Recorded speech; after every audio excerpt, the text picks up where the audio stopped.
Opa,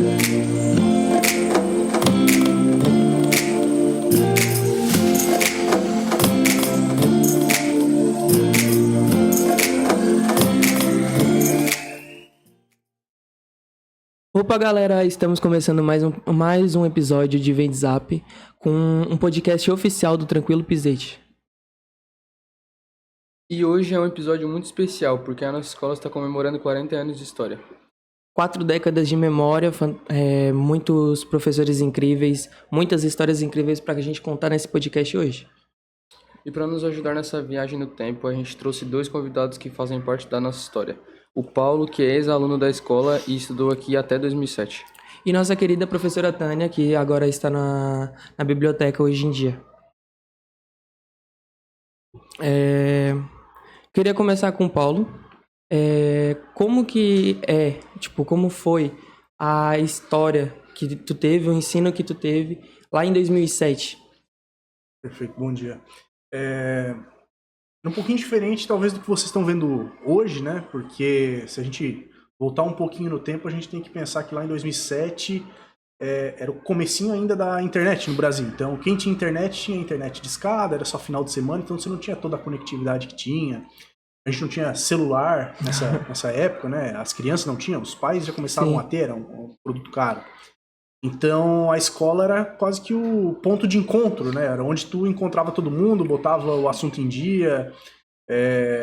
Até quando a gente saía de férias e voltava, era o momento que a gente contava o que aconteceu, né? Hoje não tem mais isso, porque continua falando com todo mundo a todo instante, você está sempre conectado. Então, a escola era um pouquinho diferente. E o ensino também era um pouco diferente, né? Eu acho que um dos pontos que mais me chamava a atenção, assim, de a escola tentando avançar para a tecnologia, agora a gente, nesse espaço aqui, vê toda essa mudança que teve.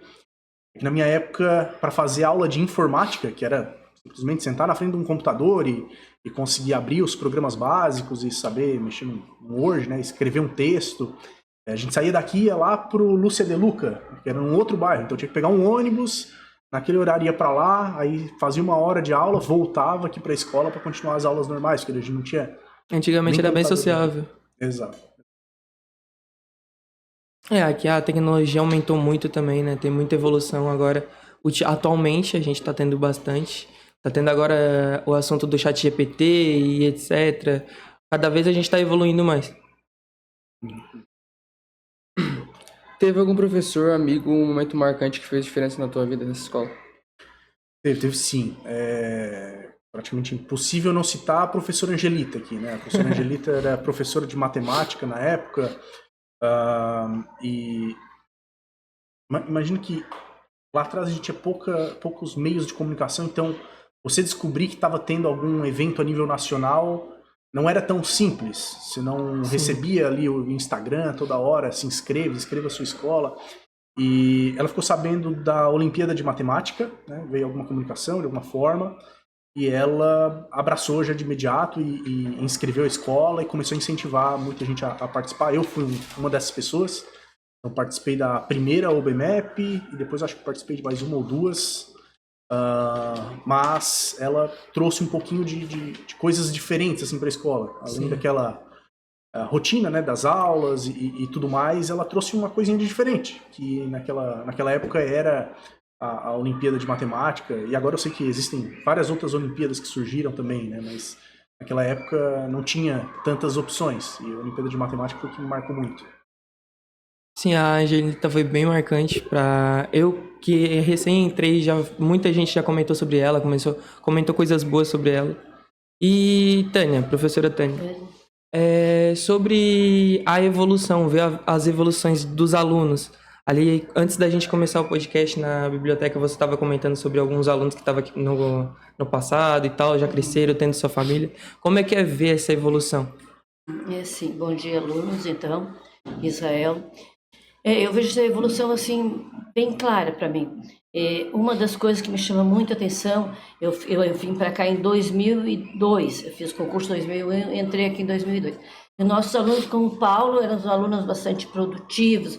Claro que tinha aquele que também, toda turma vai ter aquele que não quer nada, mas tem aqueles também que produzem bastante pela comunidade que nós tínhamos. E hoje eu vejo a nossa comunidade grandiosa, porque o Paulo vai lembrar, comunidade aqui nós não tínhamos quase nada, né, Paulo? E agora tem mercado como, tem farmácia, tem dentista, e com tudo isso nossos alunos também evoluíram. Porque a gente também evoluiu, não só na parte de internet, a gente evolui também num todo, numa comunidade que tu convive, hoje tu está convivendo com teus colegas, tu também aprende com eles, a gente aprende aluno, professor e tudo mais. Isso foi muito bom.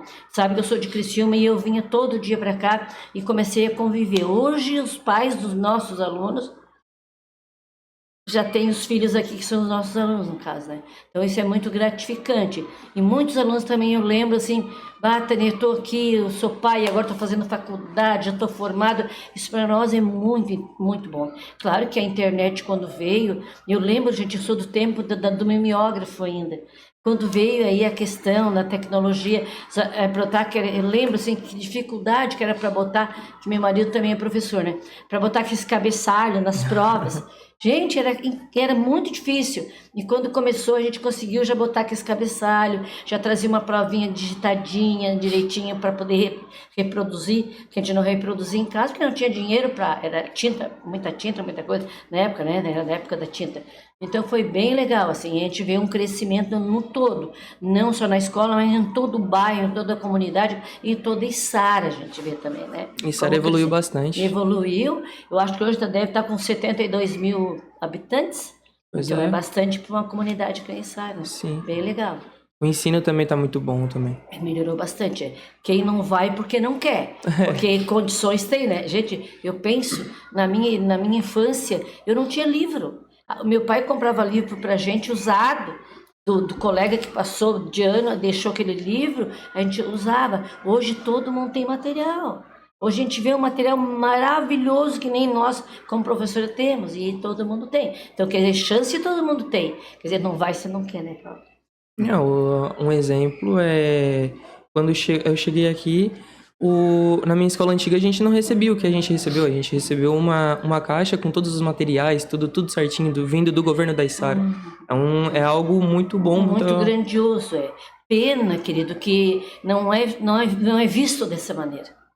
Pena que tem pessoas que assim valorizam bastante e outros não, porque ganhou, não tá nem aí, bota fora. Mas isso é um dinheiro que é do público, é um dinheiro que é do povo. Porque como é que a prefeita comprou esse material? Ele comprou porque nós pagamos imposto. Entenderam? Então, e isso é nosso. Então tem que ser bem mais valorizado. Sobre as mudanças no bairro, o professor Antônio estava falando, eu estava lembrando. Bom, primeiro que quando eu comecei a estudar aqui, Praia do Rincão ainda era Içara também, né? Depois teve a separação, então tô vendo que já faz um certo tempinho. Mas uma coisa que me marcou bastante quando a professora Tânia falou, me veio em mente, que tinha no bairro só pontes de madeira e tinha uma ponte de concreto, que era a ponte da rua principal. Eu lembro que deu uma enchente uma vez e carregou um monte de ponte. Bem e levado, lembrando. E aí ficou só as madeiras, assim, os troncos principais, mas não ficava mais a ponte, né? Então ficava bem perigoso. Eu lembro do pessoal na escola falando assim, gente, dá a volta e passa na ponte de concreto, porque tá perigoso. E as crianças, para não passar, passavam em cima e risco de cair na água e tudo mais, né? E volta e meia tinha algum acidente com alguma coisa, né? Sempre tinha. Muito bem lembrado, Paulo. Eu lembro também que um dia a Defesa Civil deu esse tipo de enxurrada que deu, e a Defesa Civil veio até nós para nós fechar e ir embora, porque se subisse água nós não íamos mais embora, que a gente tinha que ficar aqui, entenderam? E tu viu como a evolução, tu vendo a nossa quadra hoje, a evolução das questões, né? Como a tecnologia é importante para essas evoluções também, além da mão de obra, de material, a tecnologia que está dentro de tudo isso, né? Então, isso é bem interessante. E continua a nossa ponte ali, tá? O dia que vocês passaram, vocês vão ver, né, Paulo? Só que não evoluiu muito também, porque, na verdade, é uma questão mais, né? Mas é interessante a gente ter essa lembrança que isso é evolução. E Deus lá, e agora eu vou trabalhar um pouco de história, Deus do tempo lá, historicamente, da pré-história e tudo mais, tudo vem evoluindo. Inclusive o homem, né? O homem hoje, naquela época não se usava roupa. Como é que eles viviam no inverno? Eles tinham inverno também, bem mais rigoroso, mas hoje tem também, só que evoluiu para roupa e assim vai evoluindo para muito mais, né? E isso é legal, essa evolução. E nós temos como pessoa, desculpe, Nós temos como pessoa também a questão da evolução. Porque embora que eu esteja fora da sala, mas eu também tenho que evoluir. Muitas vezes eu, Israel, que aí me quebra os galhos, que também não sei, tem bastante coisa, não consigo assimilar, mas eu também tenho que evoluir. Se eu não evoluo exatamente dentro da tecnologia, mas eu tenho que evoluir em ideias para passar para vocês. Certo? É bem legal isso. Sobre a situação ali da ponte, eu estava vendo algumas notícias atrás. Em Santa Catarina, eles estão querendo implementar blocos de isopores para montar as pontes, tanto sendo BR, sendo pontes de bairros, tudo. Então, para mostrar como está evoluindo isso tudo. É algo de se dizer que a tecnologia realmente está mudando muita coisa, está tendo muita reviravolta que antes a gente, como eles falaram, era questão de discar, era fazer... A maioria das vezes era no caderno. Hoje em dia a gente tem um notebook que já substitui alguns momentos. Tem muito professor que agora usa notebook em vez de caderno e etc. Então tá tendo essa evolução. Imagina, E agora tu me fez lembrar. Eu tenho uma casa lá no Torneiro. E lá não passou ainda a questão da evolução tecnológica. Sim. A pontezinha só vai e só vem. Se tu vai com o carro, ou tu espera que ele passar, ou tu vai. Mas também é interessante, porque aquelas pessoas estão cultivando a questão da naturalista. Questão natural das lagoas, porque o povo tem tecnologia, mas não sabe também usar, bota toda aquela lixarada no mar, lixarada nas lagoas, e lá tem um monte de lagoa, que também é interessante. Então a tecnologia é interessantíssima, mas a questão da natureza também é mais, eu acho, porque se tu destruir a natureza, como é que vai ficar o planeta, né? Então é interessante também que a gente pense nesse outro ângulo, né? Do cuidado em muita coisa. Manter a naturalidade. Por exemplo, de quem Criciúma, tem muita gente que tenta manter a cultura. Aqui também, Floripa, Imbituba, Tubarão, tem muito essa questão também. Porque a cultura de um povo, tu analisa a cultura de um povo pelo próprio povo, entende? Por exemplo, eu sempre gostava de trabalhar a Mesopotâmia, daí o Paulo vai lembrar, e eu trabalhava muito a grafia da letra mesopotâmica, que é uma das primeiras letras que surgiu da Mesopotâmia, né? E aí eu trabalhava para eles conhecerem por que nós temos uma letra hoje. Então isso começou lá na Mesopotâmia Antiga para poder chegar até hoje. Claro que hoje com muito mais tecnologia, com muito mais detalhes, não resta dúvida. Isso tudo uma coisa busca outra, né? Mas é legal. Professora Tânia, como a senhora vê os ex-alunos voltando para a escola agora como convidados ou como os pais? Eu acho muito interessante. Hoje de manhã, na hora que eu cheguei, era bem cedo, e tinha uma aluna, olha que legal, uma aluna, o nome dela era Mariana, ela acho que trabalha com gráfica aí, sim.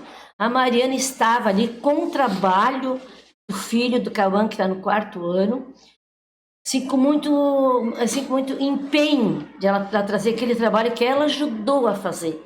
Entende? Por que ela ajudou a fazer? Porque ela lembra do que a gente trabalhava, usou um monte de material reciclado, para não ir na natureza, que ela está mostrando para essas crianças quanto é importante reciclar. E ali, com o trabalhinho do Cauã, ela, olha, é magnífica, é uma peça assim, de exposição. Achei muito interessante. E eu vejo ela também, porque de vez em quando eu vejo ela por causa do Cauã, né? Mas ela se dedicar para mostrar para o filho como é importante a gente fazer esse tipo de trabalho, né? Muito legal. Paulo, hoje em dia, depois de todo aprendizado, não sei se fez faculdade, o que tu aprendeu com a escola e sobre hoje, o que tu procura para um futuro? Já tendo um trabalho e tal, querer fazer alguma coisa a mais?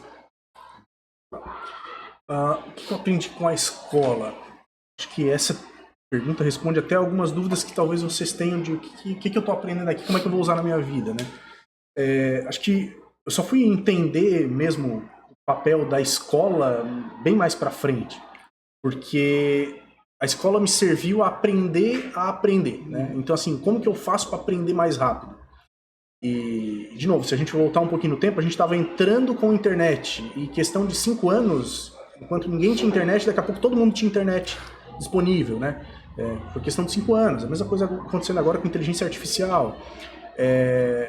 Então, aprender rápido foi algo que eu aprendi aqui, né? Assim, como que eu faço para pegar um monte de conteúdo e uma hora é aula de português, e depois vira a página e você começa com matemática, depois vira a página e você começa com geografia, e assim vai, né? Um monte de conteúdo, um volume muito denso, e é para ser assim, né? É para ser um desafio você conseguir aprender tudo isso que tem para ser ensinado.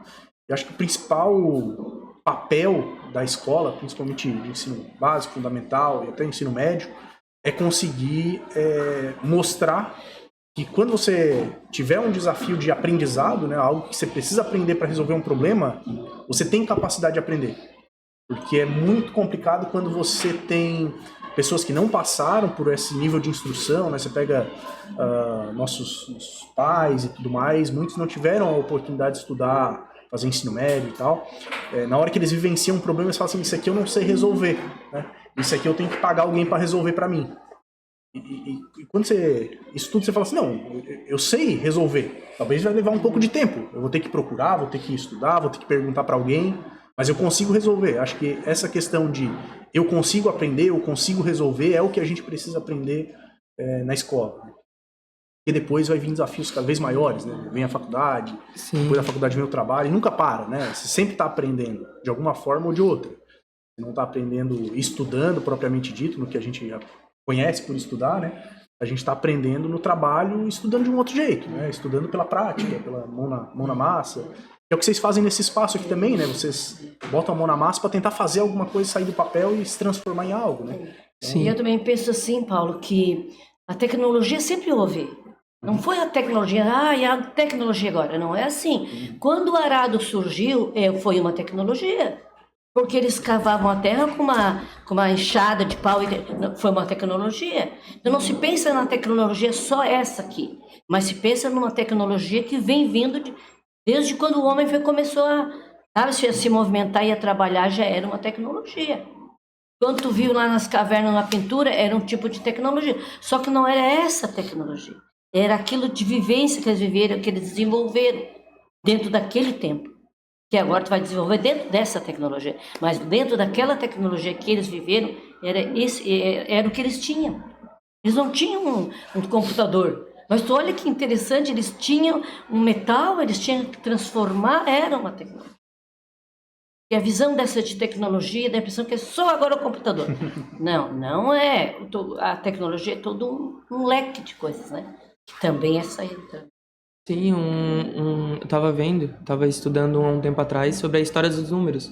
Pô, um pastor de ovelhas pegava pedrinhas e ia contando com pedrinhas. Hoje em dia a gente tem números pra discar pra ligar pra alguém. Olha que tecnologia dele das pedrinhas. Avançou muito. Muito tem gente que usa legal. código pra selo de mercado, compras que a gente faz. Então é bem vasto agora a evolução que a gente tá seguindo. Não, isso vem para ajudar bastante, né? Como antigamente ajudava, hoje vem para ajudar e bastante, né? Essa questão aí. Agora basta tu te empenhar também. O empenho tu vai ter que ter, porque não é com coisinha que tu vai evoluir. Tu tem que investir naquela questão para poder criar e ir em frente, né? E essa é a minha preocupação dos alunos, porque eu não sei se vocês vejam isso, mas eu vejo a minha preocupação é que a tecnologia para eles é só isso aqui. Tem gente que vira noite com isso aqui. Isso aqui é uma tecnologia, mas ela não basta, essa tecnologia não basta. Tu tem que ter muito mais para te fazer as coisas, né? Eu vejo vou mudar um pouquinho, a ponte de Laguna. Poxa, gente, foi uma tecnologia. Olha antigamente como é que era. Com a BR-101 só de ida e de volta, né? Não foi uma tecnologia. Mas tem que estudar aquela além, né? Não só ficar naquilo que é básico, né? Assim serve para vocês todos, inclusive para o Paulo. Para mim também, porque eu também ainda estou dentro da escola, preciso. Mas olha a importância de tu crescer. Eu vejo Israel aí, ó. Veio a máquina para Israel tem feito cada coisa legal que a gente nem sabia que existia. Isso é tecnologia. Vejo a Índia lá também, ela usa bastante. Então olha que legal. Usar isso em nosso benefício, né? E claro, tem para outros benefícios, mas daí não vale a pena. Paulo, por que é tão importante a gente conhecer a história da escola que a gente estuda? Acho que a importância de conhecer a história é entender por que a gente está na situação que a gente está, né? Então, assim, vocês estão estudando aqui, tem coisas muito boas, tem coisas que vocês sabem que poderia melhorar, e alguma coisa aconteceu para estar da forma que é.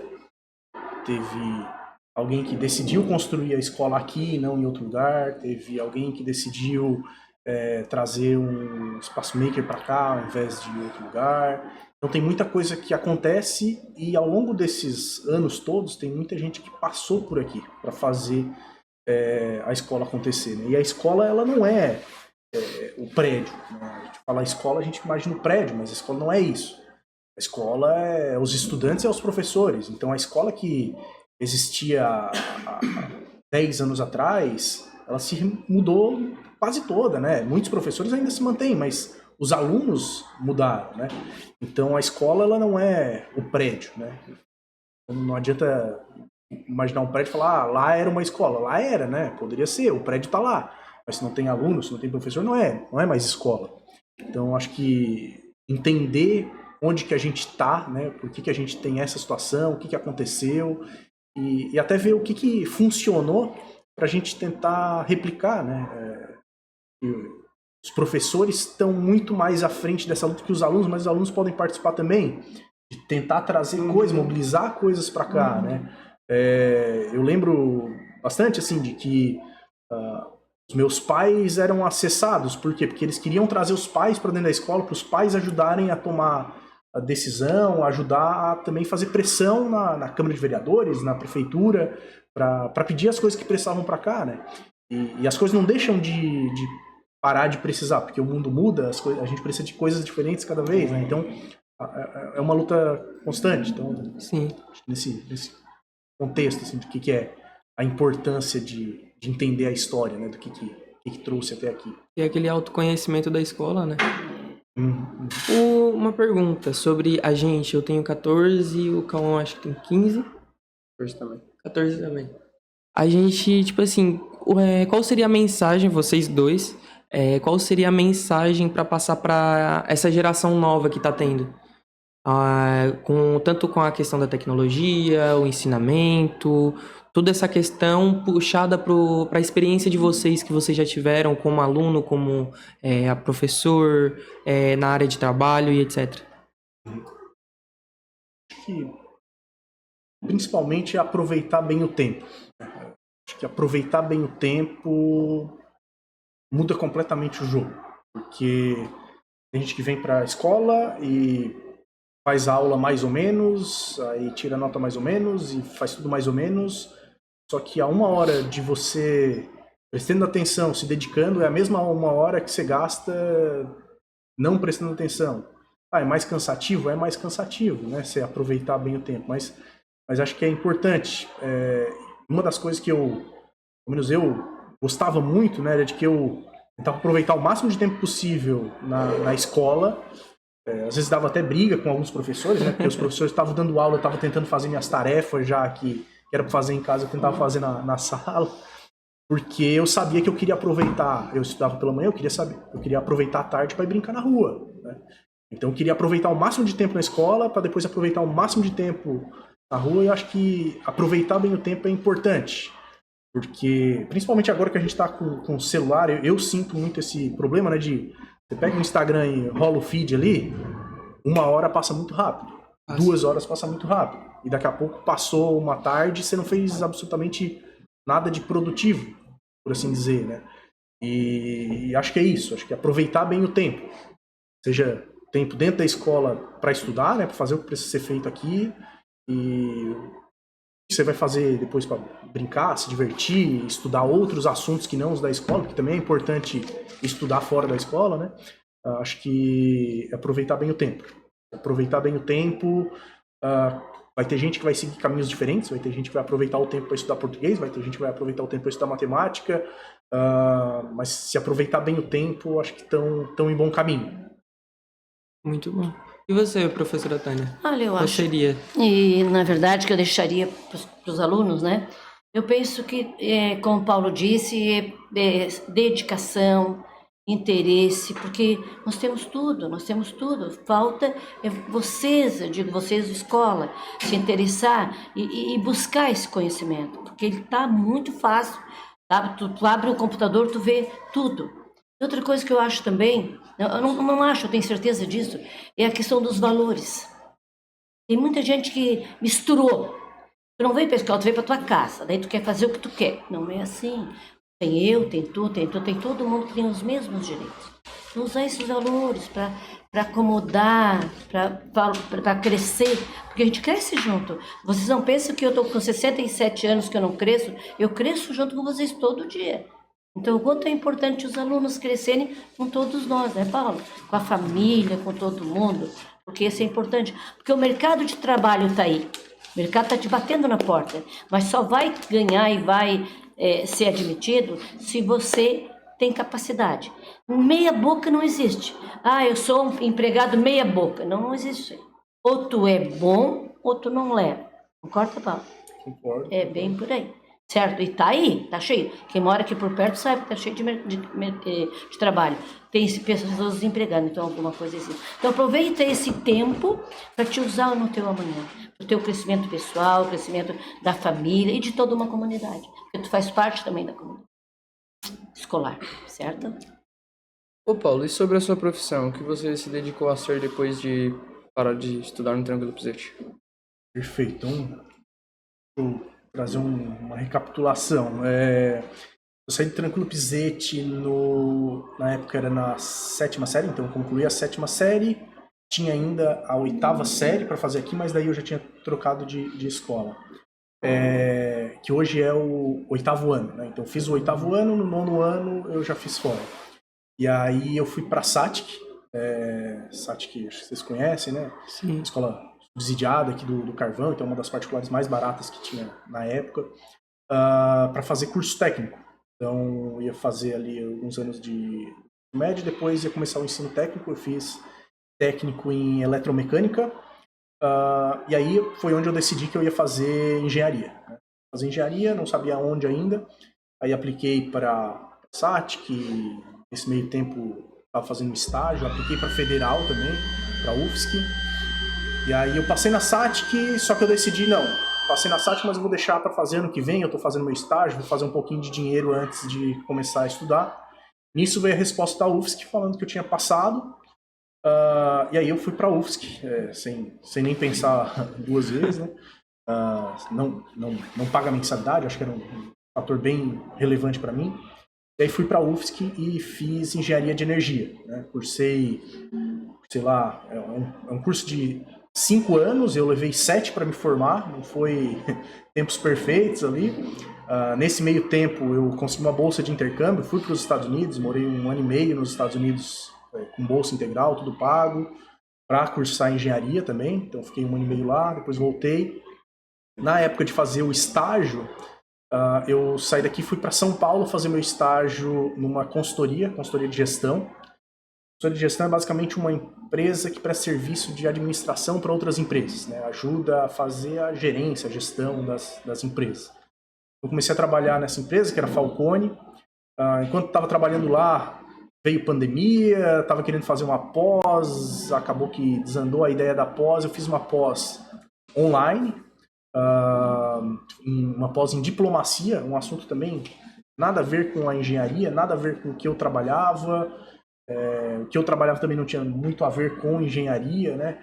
E é curioso, porque várias das coisas que eu aprendi em engenharia eu uso no trabalho, mas não é uma necessidade fazer engenharia para trabalhar com isso, porque meus colegas eram contadores, administradores, tinha médico, dentista, então tinha de tudo quanto é coisa fazendo o mesmo tipo de trabalho.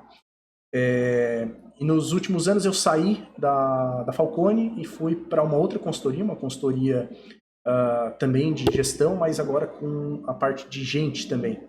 E aí a Korn Ferry, essa que eu venho até o momento trabalhando. E aí comecei a trabalhar muito mais com RH do que com administração. E aí a gente começa a vivenciar não só os problemas, né, das companhias, porque elas precisam atuar de uma forma diferente, mas com as pessoas que elas precisam pensar de algumas formas diferentes também, né? Como que elas vão tomar decisão no dia a dia.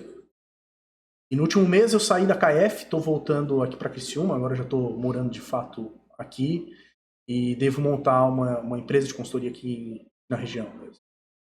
Aqui, tendo a visão que tem agora, indo para fora, voltando, indo para São Paulo, o que tu viu mais de diferente, assim, tanto para fora, tanto para cá? as principais diferenças tanto no emprego, sobre o ensino que tu teve, tendo tanto no trabalho quanto nessa área que você estava dizendo da engenharia e tudo mais. O que mais te destacou assim na tua vivência indo para lá e para fora? Certo. Acho que teve 2 momentos da minha vida que aconteceu uma coisa que eu não esperava. Uma foi quando eu saí do Tranquilo Pisete e fui pra SATIC. E todo mundo falava, não, o ensino da SATIC é melhor, o Tranquilo Pisete é escola pública, e sempre tinha aquela questão da escola pública. Saí daqui, fui pra SATIC e minhas notas foram lá pra cima. Por quê? Porque o ensino na SATIC é muito mais fácil de você tirar boas notas do que aqui, né? Naquela época. E foi um susto, assim, porque eu achei que, bom, eu tô indo pra lá, talvez eu possa rodar, né? Porque eu não sei qual que é o nível de ensino. E são coisas que a gente cria na nossa mente que às vezes a gente trata como uma verdade. Que o ensino só porque é uma escola pública é mais barato, é pior, né? Porque é gratuito, e algum lugar que é mais caro é melhor. Isso não é uma verdade. Então esse foi um primeiro momento. Depois, quando eu fui para o intercâmbio, eu tive essa mesma questão, né? Eu estava estudando numa escola de ponta do Brasil, na Federal de Santa Catarina, e ia para os Estados Unidos, e bom, agora é Estados Unidos, né? Uma escola muito melhor, e vai ser muito mais difícil, bom, cheguei lá e a faculdade lá é muito mais tranquila do que aqui, muito mais fácil, né? E foi o segundo momento que eu tive, assim, um certo choque. Falei assim, bom, talvez as coisas não são tão quanto a gente imagina, né? A gente imagina, às vezes, uma coisa que está meio que na publicidade, e a publicidade parece que aquilo lá é perfeito. E aí, quando eu vou para as empresas também, quando eu vou para as empresas, você entra numa empresa enorme, né? Muito grande, você imagina que essa empresa tem tudo certo, tudo funciona muito bem.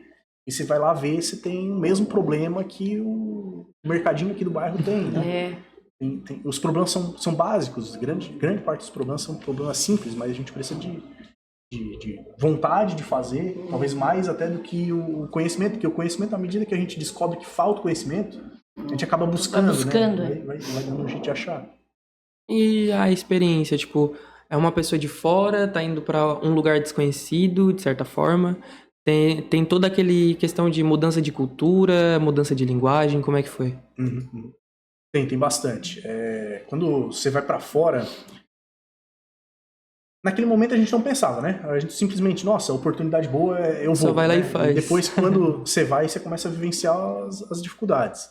E quando eu cheguei, por exemplo, nos Estados Unidos, uma das coisas que eles explicaram pra gente é que tem uma fase da integração ali em outro país, que eles chamam de o choque cultural, que ele começa com a primeira etapa, que é a lua de mel, como se fosse do casamento, né? Você chega no primeiro momento, tudo é maravilhoso, tudo é diferente, tudo chama atenção, tudo que funciona diferente que tu não via vai chamar muita atenção e vai ser muito legal, né? E nesses primeiros meses ali, 3, 4 meses, realmente, é tudo maravilhoso. E depois que passa esse período, vem o seu choque de realidade. Você vai ver que tem coisas que no Brasil funciona que lá não funciona. E você começa a ficar incomodado com isso, né? Então, por exemplo, no Brasil as coisas já eram mais digitalizadas. Isso eu não tinha a mínima ideia. Então, assim, você vai num órgão público, o pessoal coloca no computador, é isso daí, fala, vai receber um SMS quando for para buscar o documento. Nos Estados Unidos, não. Nos Estados Unidos, eles ainda eram muito do papel. Eles têm muito ficheiro e espaços enormes para guardar arquivo. Então, fui fazer carteira de motorista lá. Tinha, assim, umas 10 folhas que eu tinha que escrever à mão e tinha que fazer tudo lá, assinalar. Eles botavam alguns papéis numa máquina que ele fazia a leitura do que você tinha assinalado, que nem aqueles cartões respostas, né? Tipo, você já tem carteira no exterior? Sim. Você outra maneira, né? Uma trabalheira enorme, assim, demora. Então você vai lá, entrega os negócios e fala assim, tá bom, e quando que eu vou ter a minha carteira, né? Não, daqui 20 dias a gente terminou de processar os seus documentos, você vem aqui de novo pra gente marcar. Tá, mas não tem como deixar já marcado, né? Porque, não, primeiro a gente analisa, depois... Isso gerava alguns incômodos. De detalhista, né? E todo país, toda região, né, tem isso. Tem coisas que funcionam muito melhor, tem coisas que funcionam muito pior. Trabalhando aqui no Brasil, né? Eu fui pro Nordeste, para Natal. Tem coisas incríveis lá, né? Tipo, resorts, hotéis, estruturas enormes assim de turismo.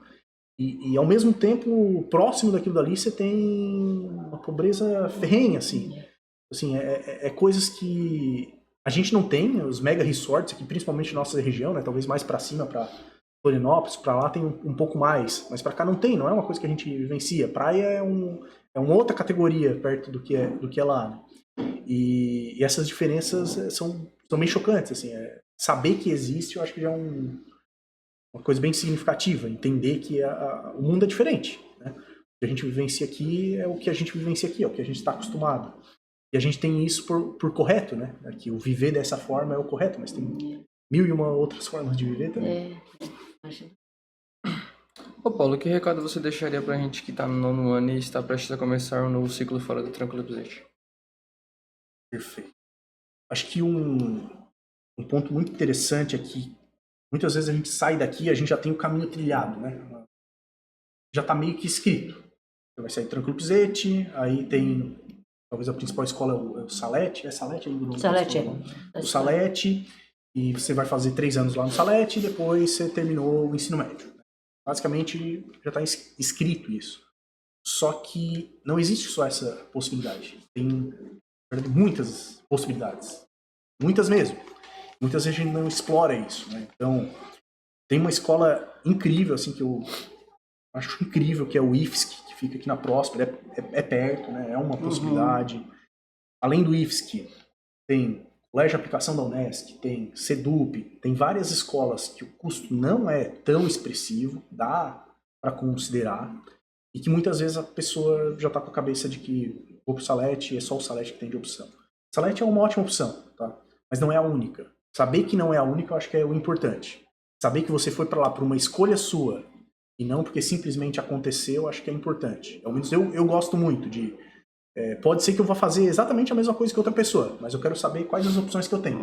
Claro. Depois que eu sei as opções, eu falo, beleza, então eu vou fazer isso daqui.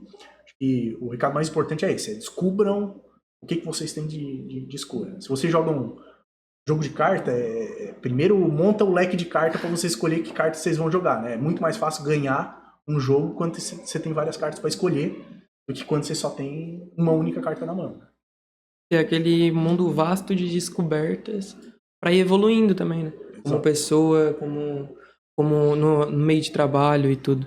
E, professora Tânia, hoje em dia você está na biblioteca. Qual foi o motivo de ficar ali naquele momento na biblioteca? Literatura? Não. Na verdade, eu fui para a biblioteca que eu tive um problema de cordas vocais, eu tenho. Inclusive, eu tenho os calos, né? E daí, se eu forço muito a voz, eu fico sem voz. Depois tive um problema também neurológico, daí me afastou. Mas eu sempre gostei da sala de aula, eu sempre gostei de trabalhar com aluno. Se tu me perguntasse hoje, eu não faria mais, porque eu penso que hoje está tudo muito difícil. A alunada está muito difícil. Hoje ninguém desafia. Tu fica limitado numa coisa só e tu não desafia. E todos nós temos muita capacidade. Nosso cérebro é cheio de capacidade. A gente não usa 10% de capacidade que nós temos. Não é assim? Então, se a gente vai, e isso é importante, tanto para mim como para vocês. Inclusive na biblioteca. A gente teve, se eu puder te ajudar, eu vou te ajudar, vamos fazer, entende? Porque a gente tem que fazer isso. Porque se tu te acomodar naquela situação, gente, ninguém vai mais em lugar nenhum. Não o nosso povo é acomodado. Né? Tem um povo acomodado é isso dentro de nós mesmos e a gente tem que buscar. Nós vamos ter que buscar e nós temos condições. Porque daí a pessoa, não vou estudar, não, tu tem condições. Tânia, porque eu não aprendi. Vai buscar. Vai buscar que tu consegue aprender. Não é isso, Paulo? Nós não temos limitação para isso. É imensa. Tá? Então, isso é importante. Que todos os alunos vão buscar. Seja a UB, seja aqui em Criciúma, em Tubarão, em Florianópolis, você vai buscar. Não pode nunca se acomodar. Professora Tânia, sobre esse assunto ainda, mantendo na escola, o que tu prefere, o que tu pretende ou espera ver daqui para frente? Tanto o 9º ano saindo, entrando no novo 9º ano, tendo essa questão da evolução da tecnologia, tendo essa questão do ensino tá aumentando, como é que é? Gente, eu sempre penso isso, eu sempre penso que todo mundo é capaz e que todo mundo vai chegar. Diferente de professor que tu teve, Tem muitos alunos que estudam em casa. Não que nós não somos fundamentais, a gente é, mas tu pode ir além. Então eu espero que o 9º ano vá em busca, vá estudar. Temos escolas boas, como disse o Paulo, em toda a região. Não tenho mais as minhas condições. Meu filho, se tu quer estudar, tu trabalha um turno e estuda outro. Nós não fizemos isso quando nós fizemos faculdade. A gente fazia longe, eu fazia em Tubarão, com o filho pequeno, com o marido e tudo. Só que a gente tem que arriscar e buscar. Porque tu sempre vai encontrar coisa boa. Agora, se tu te acomodar, daí não dá para dizer o que pode acontecer. Se você tivesse que definir a escola Tranquilo Pizete em uma palavra, qual palavra seria? Só um pouquinho. Acho que vendo vendo tudo que aconteceu, acho que um dos nomes que poderia trazer é continuidade, né? Acho que é bem importante isso, porque lá atrás ela já tinha um certo tempo, né? Vem agora 20 anos quase, né? Desde que eu estudava aqui para agora fazendo 40 anos, né? Acho que continuidade é um ponto que explora bem, porque a história do bairro quase toda passa por aqui, né? Essas quadras que tem aqui em volta praticamente é o coração do bairro, né? É a igreja, o centro comunitário, é a escola. Então, você pensa, quando tem eleição, eu volto aqui para a escola para votação. Aqui é uma sessão eleitoral, né? Então, muita coisa acontece aqui, né? Quando tem evento do bairro, a escola também está envolvida, né? Uma época ainda que tinha as festas juninas, não sei como é que tá tendo aqui ainda, mas era aberto. Agora é a festa da família que a gente faz, né? Mas tem festa junina também para os alunos. Então, assim, acho que continuidade, né? Eu acho que a gente está falando dos 40 anos e tem outros 40 aí para vir pela frente. Tem muita coisa para se mudar ao longo desse tempo, mas continuidade é a palavra que define. E você, professora Tânia? Sobre o assunto do Tranquilo Pizete, se fosse para descrever ele em uma palavra, o que seria? Eu acho que o Tranquilo também cresceu bastante, não em parte né, de estrutura, mas cresceu bastante também a gente em ideias e tudo, a gente vem pegando gente, a gente vê como essa sala que nós não tínhamos, ela veio para nós, né, Israel, e é muito bom, é ótimo. O primeiro corte que o Israel fez para nós de letra, porque eu cortava tudo a tesoura, aí que o Israel fez com ali, gente, foi assim uma coisa, não tem nem comparação de uma coisa para outra, né, da mão, que é com um corte bem certinho. Mas eu diria que a escola está aumentando cada vez mais e a tendência é melhorar. Os nossos profissionais sempre foram dedicados, porque o que não é, geralmente não para. Geralmente ele passa por aqui, larga, e o que é bom fica. Isso é muito importante.